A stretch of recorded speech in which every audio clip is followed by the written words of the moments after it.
Holy shit. Let's get into it.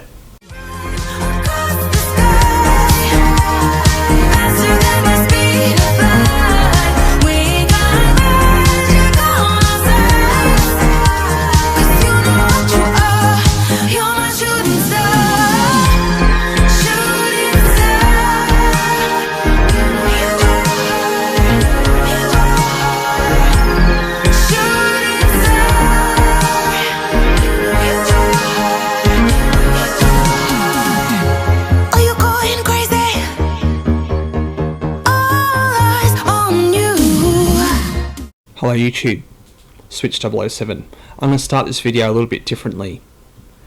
If you want something, and you want it that bad, don't let anyone tell you that you can't have it, or it's out of reach.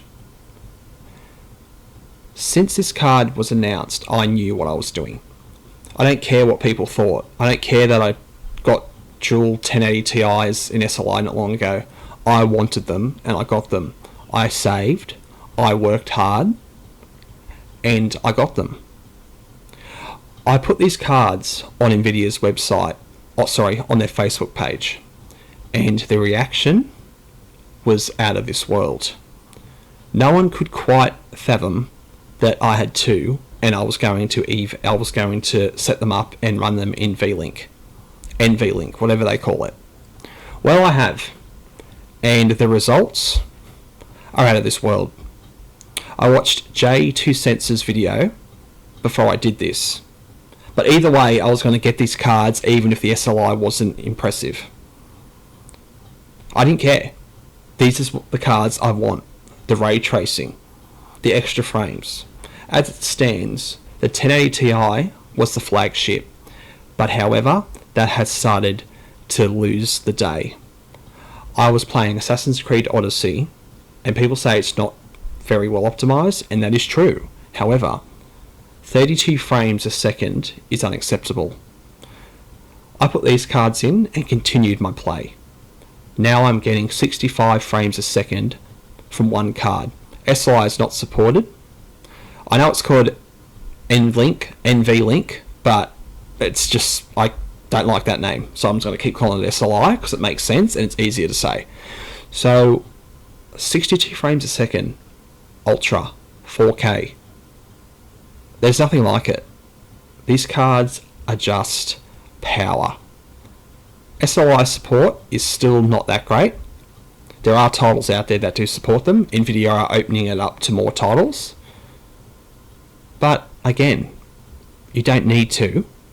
You can have one. But for me, I knew what I was doing.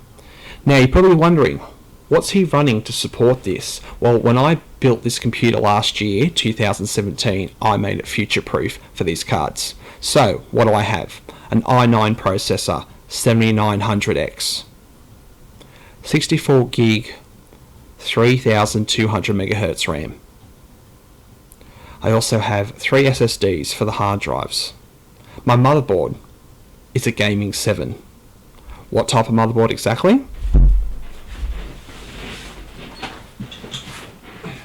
This is what you'll need. X299.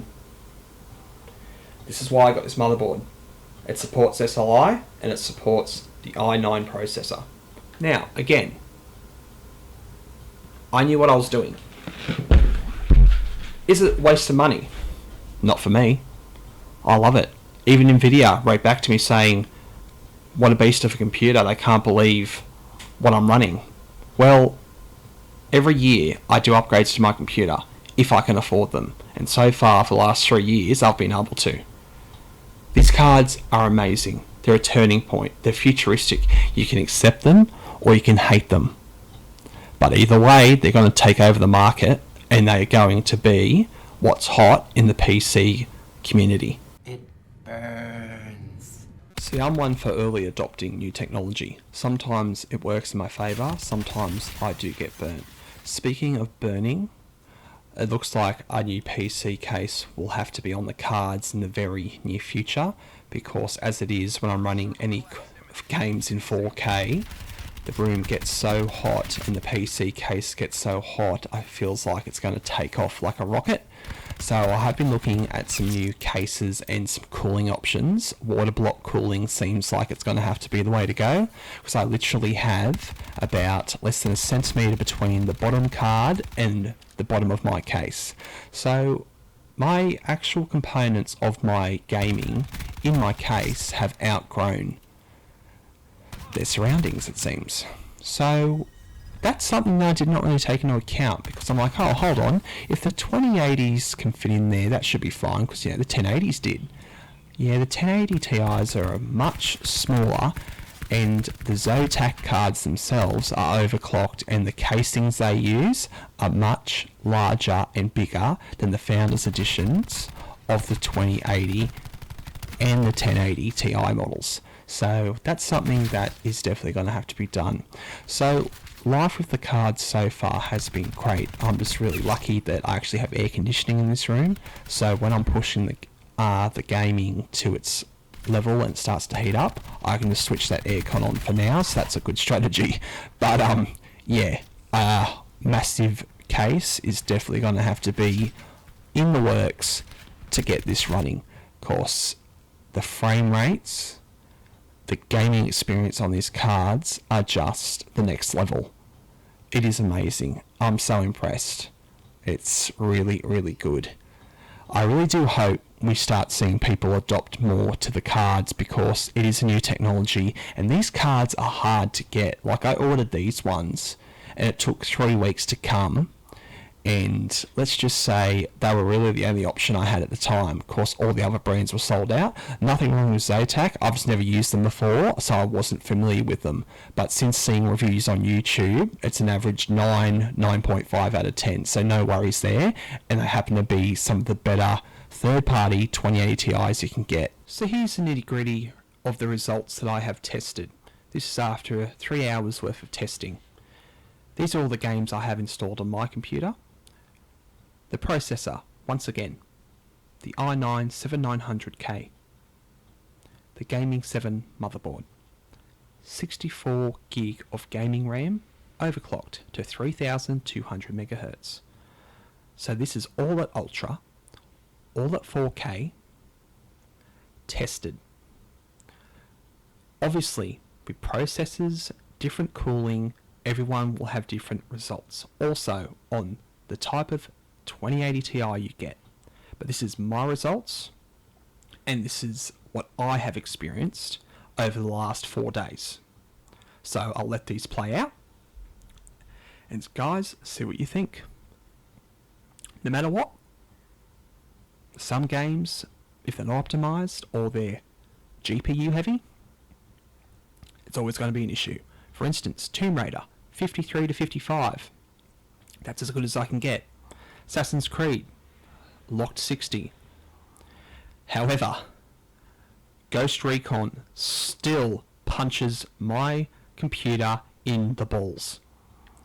That is the best frame rate I can get, and I still think that game is this generation's Crysis. It's just so heavy on alpha effects and so much going on, it cannot handle it.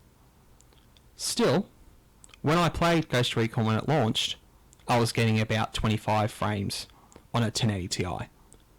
So that's progress. So wrapping things up today, that's what I've experienced with my brief time with these monsters. So I plan to do an update when I get my new case and my better cooling solution. See if there is a performance increase. So if you do watch this video and you have any questions, please just leave me a comment, and what would you like me to test and benchmark? I would like to know what you would like to see on these cards, and also what you think of Zotac as in a brand.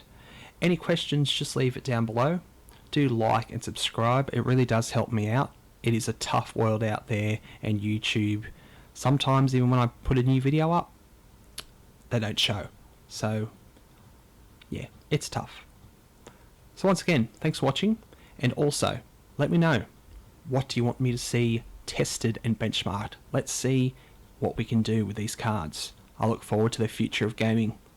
See you guys. Your future is whatever you make it. So make it a good one.